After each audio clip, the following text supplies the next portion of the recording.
Mums tā kā nav vairāk rozā laikam, ne? Ko? Es nezinu. Tu zaļsies, tu labāk zini par BMW. Es skatos visu, kas notiek autosportu, motosportu vidē. Neko citu, nezinu, pie manīm uz golkām tu tā arī neesi nekad atbraukusi. Nu, saprot, visu laiku tā kā pārklājās tās sacensības mums. Es pie tevi gan esmu bijis vairākas reizes. Es zinu. Nu, ko tad mēs te redzam? Te no... Viski rozā, bet kaut kāds drifts viņam sanāk, tā neko. Pēc noteikumiem viņš vajadzētu būt tā kā ārmaliņai pakaļējiem bamperim. Mūsu līkumā, tiem blakus mūsējiem līkumam, bet es viņu tur neredzēju. Nezinu, kā vai to redzēja tiesneši, vai viņi to neredzēja. Garais līgums, labi. Labi, jā.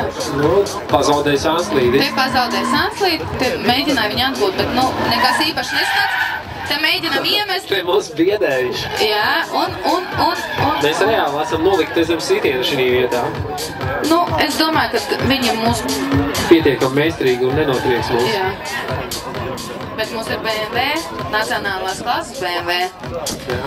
Hādākā motosport BMW.